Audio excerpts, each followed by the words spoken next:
Good grief! You're utterly incompetent. Sean, my husband, taunted as he splashed beer on me while I was laid up in bed with a high fever. Make sure everything's cleaned up by the time I return. And shake off that fever too. With that, he left me to attend his sister's wedding. Seizing this moment, I set in motion a plan I had been formulating for some time, leading to an unfortunate outcome for Sean. I'm Becky, a 30-year-old office worker. My husband Sean is 33 years old. We fell in love while working together and eventually tied the knot. Sean and I started off as co-workers. He was my superior and responsible for my training. This setup brought us close and sparked a relationship. After 3 years of dating, we got married. As my senior at work, he would foresee the challenges I might face, prepping tasks and organizing meticulous resources for me. He was a really reliable colleague, but he could also be overly possessive. Every time I was working late or felt overwhelmed and tried to seek help from other seniors or managers, he'd interject. Why didn't you come to me earlier? As your mentor, you should be reporting to me constantly. Showing some anger towards my approach. From my perspective, solving issues independently without his assistance would foster my growth. Most importantly, I didn't want to cause him any inconvenience. That was the intent behind my actions. So I retorted, "If I keep leaning on you, I'll be helpless when you're busy or not around." Well, you'll learn over time. As a newbie, it's better to rely on me, your mentor. He countered, mostly disregarding my arguments. I thought that was just how things were supposed to be. Initially, I depended on him for every little thing as he suggested, but I started doubting this dynamic and decided to privately discuss it with my manager. My manager expressed, "It seems like you have a closer bond with your mentor compared to other newcomers, and other employees are missing out on understanding you fully." That's what I thought. I'll strive to be more self-reliant. Sean might be overly eager, as this is his first time mentoring. I don't think he's deliberately stunting your growth, so don't let it upset you. Oh, absolutely not. On the contrary, I feel truly sorry for imposing on him unknowingly. Following this conversation, my manager offered to have a chat with Sean regarding my training. I'm not sure if my manager had a word with him, but Sean approached me soon after. "Did you speak to the manager? He had a discussion with me about your training." "Oh? What did he say?" "That you should interact a bit more with the rest of the team." "Oh, I see." "Did you mention something to the manager? Are you not happy with my mentoring methods?" His tone seemed accusatory, but naively, I thought he was just being possessive. However, this moment would soon haunt me. With time, I gradually started networking with other colleagues, and my progress was recognized. 2 years into the job, I was transferred to a different department and used this opportunity to step out of Sean's shadow.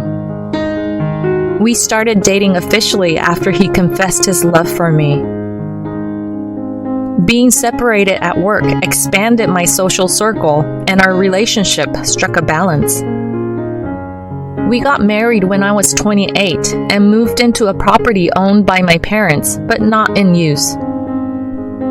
We hadn't lived together before getting married, and once we started sharing a home, Sean's true nature started to show. He was curious about every detail of my life, and whenever I questioned, why the need to know everything? Isn't it pointless to keep tabs on things that don't concern you? He would respond, "You're not fully informed, so I want to help whenever possible." However, his behavior felt more like scrutinizing my every move rather than mere curiosity, and I soon felt uneasy under his constant monitoring. His behavior gradually intensified, and despite both of us working for the same company, he would say things like, "Why is our home so messy? I know you're working, but can't you manage things a little better? Use your brain."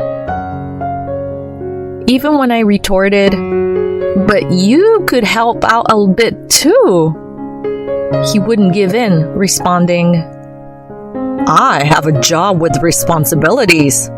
Just because we both work at the same company doesn't mean we have the same workload. If you were smarter, you could finish your work faster." There was no winning with him. Yes, he had been promoted, but I had my own juniors to mentor, and my work was busier than ever with other increasing responsibilities. I needed his help with household chores, but he seemed to hold the belief that housework is the wife's job, and he openly showed a disgusted face and attitude no matter how many times I asked for help. To avoid his attitude, I started to push myself to handle all the chores on my own. However, no matter how hard I worked to keep our home clean, he was never satisfied. Like a stereotypical nasty mother-in-law, he would run his finger along the edges of the room, saying, "Did you even clean? There's a pile of dust." Or point out tiny wrinkles on his shirts. It seemed like he was determined to find fault. If you're gonna be so critical, should we hire a maid? I've told you many times that I cannot keep up with the chores when we're both working. You don't want to help out? You don't want a cleaning service? You can't stand the slightest mess? Do you plan on making any compromises at all? I exploded with the truth that had been piling up day by day and spoke back strongly. "Huh? You want to cover your own shortcomings with money? We're not both working so we can waste money like that." You call it wasting money, but if the chores are so behind that it's causing arguments, then hiring a maid is not wasteful, but rather a solution. Despite hearing my reply, he glared at me with an expression that seemed to say that this conversation was going nowhere and said, "Fine, I'll help out with the chores when I have time," offering some sort of compromise. To me, frankly, I thought it would be reasonable for us to both share the chores equally since we were both employed, but for the moment, I accepted his offer. The following week, my manager pulled me aside, asking, "Becky, do you feel overwhelmed with your workload?" "Huh? No, not really. I mean, isn't it about the same as what everyone else is handling?" I answered truthfully to the manager's question, after which he started to fill me in. Sean, it seems, had been bragging in his department, saying, "Becky is swamped and exhausted. I want to support her, so I do the housework on my days off to give her a chance to rest." His superior, having heard this, was concerned and decided to verify this with my manager. Sean's superiors, who were aware of his overprotective demeanor when he was my mentor, appeared somewhat taken aback. I felt quite embarrassed by this, and my manager agreed to clear the air with Sean's superiors, saying, Well, it's a family matter, so I don't really want to say anything, but if it's related to work, it's a different story. In the end, Sean seemed to have received a verbal warning not to overshare personal information with his colleagues. I was stunned by his blatant lie about assuming responsibility for household chores on his days off. So, you've decided to handle all the housework on your off days? I asked Sean when he came home. So you went behind my back and talked to the boss about our issues. You're mixing personal matters with work, even getting the boss to caution me. You've lost your senses. Against his argument, I explained that it was he who brought home issues to the company and that I learned of his words when the manager asked me about my workload. Look, you can't even do chores efficiently, and you can't utter a single positive word about your husband in public? I brushed off his sarcasm and wrapped up the conversation by saying, "Let's cooperate in handling the household chores. I'll do as much as I can, and if there's anything you're not happy with, you do it." After this incident, his attitude got even worse. Despite his commitment to contribute to household chores, he barely did anything, like occasionally taking out the trash or washing his own dish, offering no substantial help. Even then, he was sloppy about sorting things out and would wash oily and non-oily dishes together, leaving me to rewash the dishes he'd cleaned. If I tried to point this out to him, he would snap back. I've been taking care of you at work for a long time, and you can't even help me out on things like this? You're really useless. Don't act superior at home just because you got a bit of work responsibility. I could feel my love for him and my happy memories slowly disappearing from my heart. One day, we received the happy news that his sister was getting married. Being a married couple, we were naturally invited to the wedding and we were set to attend together. The wedding of my sister-in-law was to be held at a location close to their family home, and we planned to take a few days off and stay at their place. However, the clashes with them continued even as I was looking forward to my sister-in-law's wedding, and I had decided in my heart that I would divorce him after the wedding was over. I was aware that he was deeply attached to me, so I had been discreetly gathering evidence to facilitate a smooth divorce. Above all, I was preparing to take a major revenge on him, who continued to belittle me as useless. Then, before we knew it, it was the day before my sister-in-law's wedding, a chilly Saturday.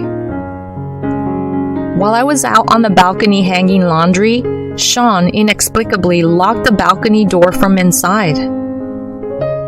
"What are you doing?" You've been getting too sassy lately. Spend a day in reflection so you don't embarrass us in front of my relatives tomorrow. I was astounded at him laughing through the glass. As I had just stepped out to hang the laundry, I was lightly dressed for the temperature and didn't have my phone with me. I knocked on the door and pleaded, "Unlock the door! I'll catch a cold!" many times, but he turned a blind eye to me and even went out.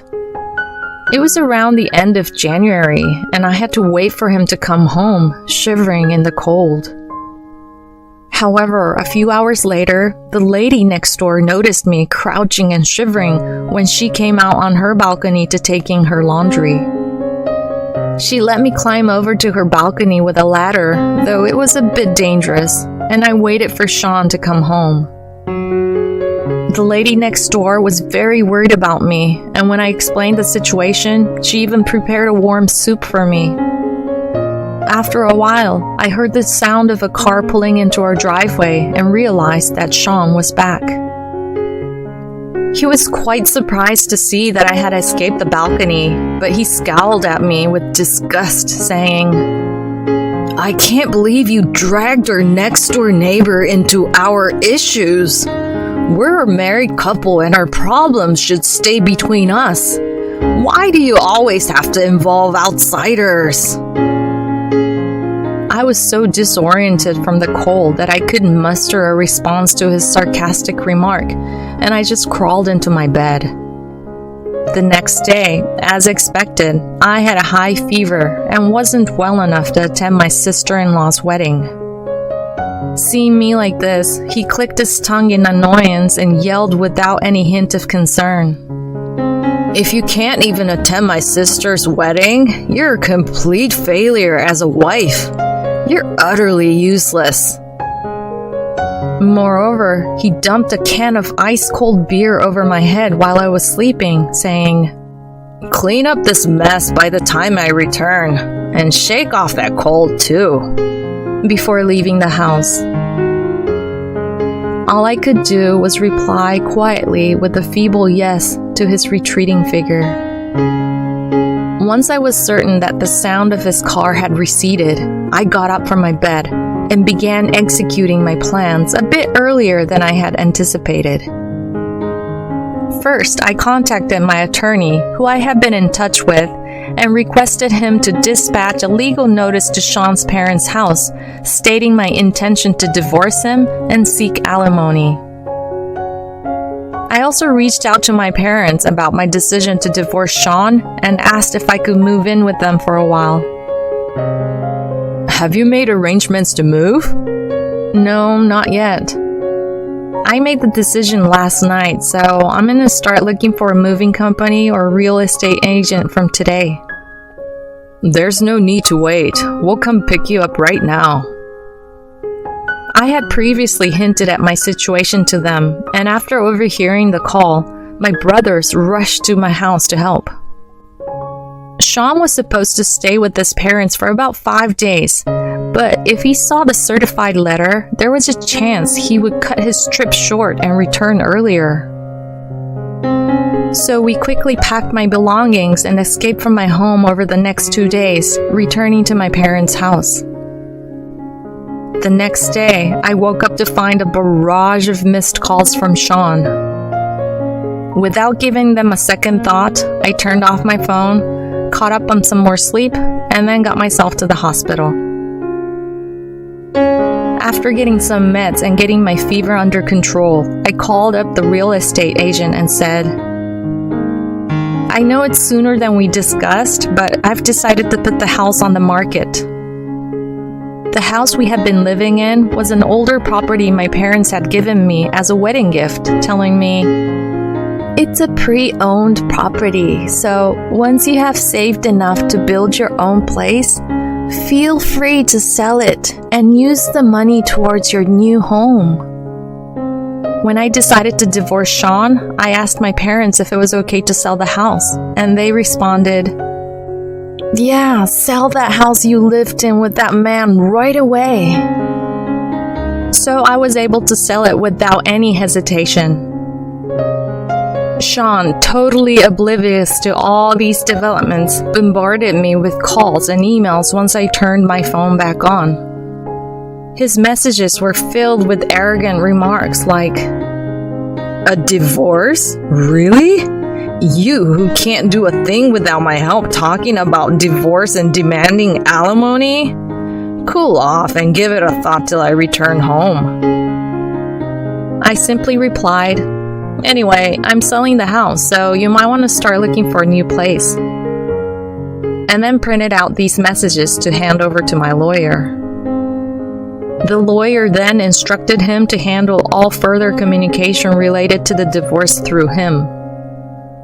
Sean's daily belittling comments, his inappropriate behavior at work, and the incident where I was left locked out on the balcony on the eve of his sister's wedding, from where I had to be rescued by a neighbor, all played a pivotal role in getting the divorce finalized and securing the alimony. Until the end, he kept telling his lawyer, "Becky can't live a normal life without me, and divorcing me would be nothing but a disadvantage for her. Please convince her somehow." So I had the lawyer tell him that I was capable of leading a much better life without him and that his presence in my life was unnecessary. Later, I shared news of the divorce with my boss at work. However, Sean chose not to disclose it to anyone and instead made a surprise appearance to pick up Becky, followed me to my new home, and continuously sent me emails through the company's email system requesting reconciliation. His actions didn't go unnoticed by our colleagues, and the HR department noted his misuse of company email. As a result, the company judged that he was stalking his ex-wife, me. Moreover, it seemed that he had been telling people he had bought the house we lived in under his name, but when my colleagues heard about me selling the house and moving, they saw through his lies. He was soon ostracized at work and labeled a liar. The company decided to transfer him to a regional branch. The manager told me this: "We need you here in this department. There have been several complaints about Sean's arrogant behavior towards female colleagues, so this works out well." I had been considering quitting if his stalking continued, so I was truly grateful for the company's proactive stance. When I reported this to my lawyer, we decided to secure a restraining order against him. It was granted promptly, and I'm now living a peaceful life without his interference. It seems that from my early days at the company, he had intended to shape me into a woman who would comply with his wishes, always trying to meet my needs in a way that would make me reliant on him while discouraging dependence on others.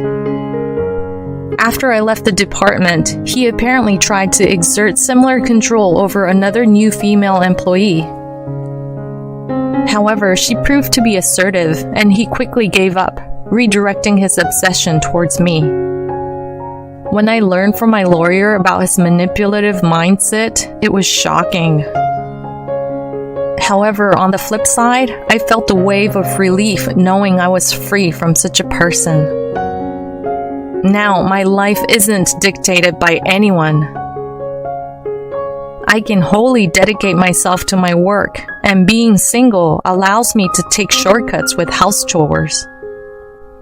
It's a comfortable and laid-back life. At this point, the thought of another romantic relationship isn't appealing, but if I do ever meet someone, I want it to be a respectful partnership without overstepping personal boundaries.